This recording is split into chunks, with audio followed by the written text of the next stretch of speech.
fabulous. She's really good. And of course, the food is always good. The drinks, they pour a mean drink out there, so the drinks are good. And the atmosphere is what keeps bringing me back to Burroughs because it's got an old atmosphere. It was part of Burroughs Corporation's like the place where the company people would go way back in the day. And it's gone through a number of iterations, Bob, but the guys out at Burroughs Roadhouse right now are doing a fabulous job. So you can reach them at 810-227-6000, or you can go online, burroughs-roadhouse.com. And if you're going to do the comedy club, make sure you do reservations because they sell out every week. Excellent. Yeah. Okay. Well, let's see. We have Gary from Hazel Park on line 1. Gary. Hey, guys. Good. I got the name right this time. Hey, look, we're talking about Trump. It's quite obvious. If you compare him to the disastrous 8 years of Obama, the complete nightmare that we went through, he could do a mediocre job, and I'd be very happy. But he's doing a quite wonderful job as far as I'm concerned. He's up there in an 8 or an 8.5 on getting things done that I want to get done, or undoing more like it. He's getting things out of there that should have never been put there. And I'm completely happy what he's up to.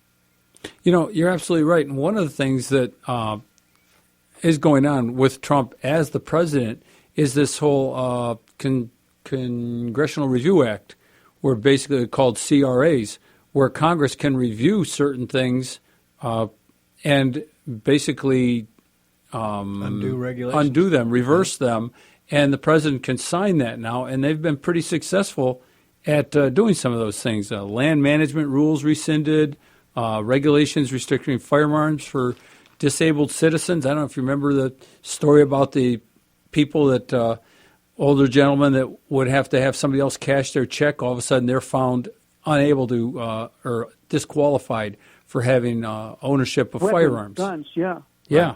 And that's as far as constitutional as it gets. The government doesn't have the right to do that. We know it. That's what the whole thing's about, freedom. Us as individuals, as American citizens, we can do what we bloody well want as long as we don't have the court, if we haven't broken the law, that is. Right. And we have some kind of pending reason for it, real reason. I mean, come on. And the way the left acts, they act like they can control us, our waking and breathing hours, when they can't. My life's got nothing to do with them, but they think that I have to be controlled by them. And it really makes me mad that these people think that this is what America's about, and it's not at all.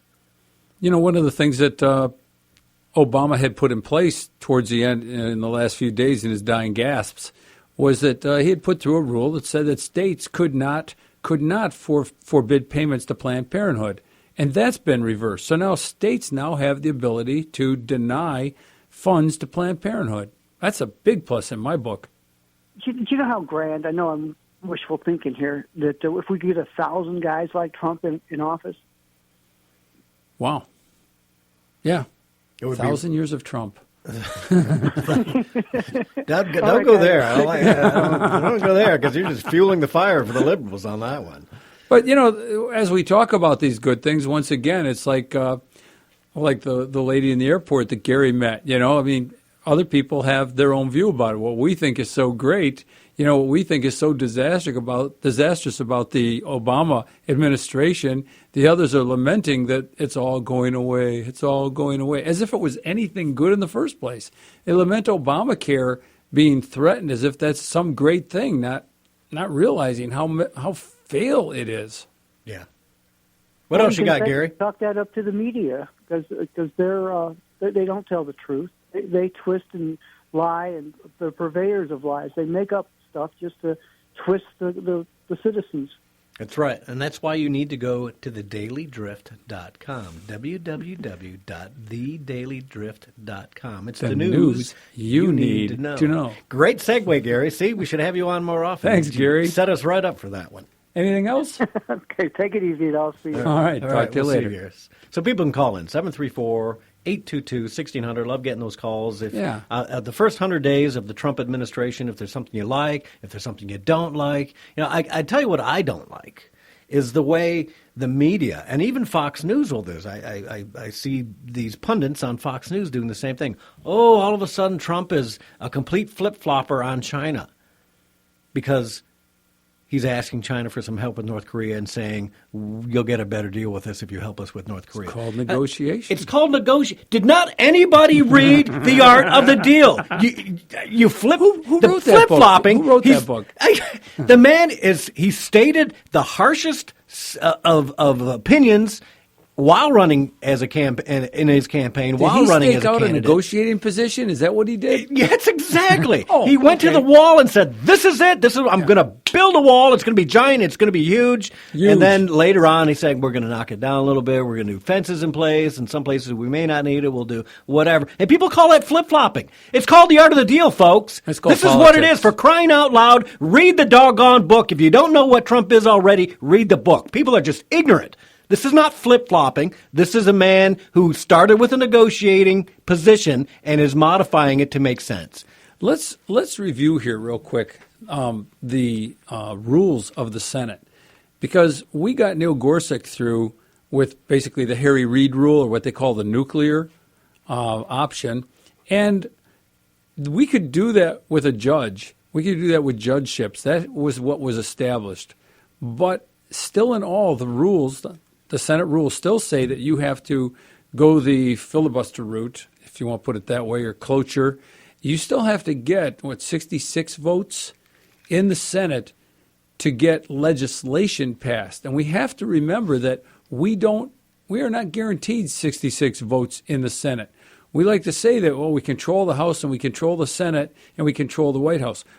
But we do not control the Senate to the degree that we should unless we get some Democrats coming over, being forced over to support us. Has it always been that way? I thought the Senate no. could it do hasn't legislation at been 51 way back in the day. No, it didn't start out that way. It's not in the Constitution either. But it's the way it is right now. And unless we're willing to change that also and accept the consequences of being changed forever. I think we need to. Because you know what? You take your lumps. If you do a good job, you don't have to worry about the Democrats coming back and screwing us the next time around. Do your job, get this agenda passed, get people employed, protect our borders, and you know what? People are going to go in 2020 and vote a whole lot more Republicans, and you'll get at your 60%, right? Yeah. And I can understand you're saying that, and I can understand myself feeling that way, but I also know there are situations where you're given a choice like that, and you know the results are going to be permanent. Do I cut the blue wire or do I cut the red wire? What will the results be? Will it destroy something that, I'm going to regret down the line? So I can understand taking some time to figure that one out and not just launching into it. Yeah. Unless, of course, I was a hothead like you. For me, I don't know when that rule changed from 51 to 60. If someone knows, please call. It was in the show. 1800s, I believe. So we did what, 100 years? And it was under progressives, 50, too, by the 75 years, whatever we did, and it worked for a while. And then they started doing more and more to back it off and build this crazy obstructionist, and that's all the Senate has been. Yeah. I mean, we get Congressman Tim on the line all the time telling us we passed over 400 bills in Congress, in the House last time around, and they're sitting in the Senate. To this day, Mitch McConnell's done nothing with them. For crying out loud, get off your duff and how about the EMP, hardening the grid? If the Democrats are going to obstruct that, the hell with them. Yeah. The hell with them. Protect the country, protect the grid, because we're going to lose 100 million people if we lose electricity for a few months, right? Yep. And that could be from Iran, that could be Russia, that could be North Korea doing an EMP, either way. Solar flares. It could be solar flares. We don't control the sun. Nope. Nobody does. And we're long overdue for one of those massive coronal mass ejections that comes out of the sun, right? Yep. All those electrons just streaming through the atmosphere. It's going to look pretty at night. It's going to look real pretty at night, especially since the lights will be out. But you're going to see the aurora borealis in southern Michigan like you haven't seen in 30 years. No. And that's going to just knock all the lights out. Yeah, this country is not ready. The military knows it, but you know what? The military is not going to take care of the entire country. They're going to take care of what they need to take care of. So it's up to, and I think Newt Gingrich said it was going to be like $5 billion, just to harden the grid, right? $5 billion. That's nothing. It's a drop in the bucket. I don't care if it's 20 or 30 million. Do it. I'll borrow money from China to do that. Get it done. Harden the grid from cyber attacks and EMPs. It's complete common sense. And you get these retards like Gary Peters and Debbie Stabenow not going after it. Yeah. Why doesn't anybody want to ask Debbie Stabenow when she's on the news making a statement, hey, how about protecting the grid, Debbie? Have you done anything to help protect the grid to make sure 100 million people don't die? Who would ask her that? Some liberal media person? I know. Well, here, I got this form letter from Gary Peters, right? Talking about tomorrow is Donald Trump's 100th day in office. According to numerous polls, he'll mark that day as the U.S. president with the lowest approval rating in more than 70 years. We had pick whatever poll you want, exactly. You lying SOB. That just flies in the face of what I've heard. Yeah. And here he goes on. Of course, Trump won't own up to his disastrous first 100 days. He'll call his critics liars and claim that any negative media is fake news. But his temper tantrums can't disguise the fact that he's accomplished little during these first 3 months of his presidency. You are an idiot, Gary Peters. You are the biggest moron I've ever heard. You send crap like this to me? Are you out of your mind? That man is not fit to be in office. No, he's not. Not Clinton. Once again, Gary Peters, not Clinton. But there's that dichotomy. I mean, that's not the way he looks at it. That's not the way the left looks at it. They look at it as a disaster that we don't have pantsuit. Hey, look, we got Jimmy from Manchester. Jimmy. Hey, how you guys doing today? Pretty good. That's good. You know, there's a vast difference between Trump and Obama. It's like black and white. Right. I voted for Donald Trump, and he's done some things that have upset me. He's done some things that I don't like at all. But here's the difference. I can disagree with this president, even though I voted for him, and I can talk to him, debate him, and I think he actually listens. Now, he might not do what I want, but he at least understands that we're not happy. And I think that that's a huge difference. Where Obama, he just didn't care. He didn't give a damn because everybody loved him. Yeah.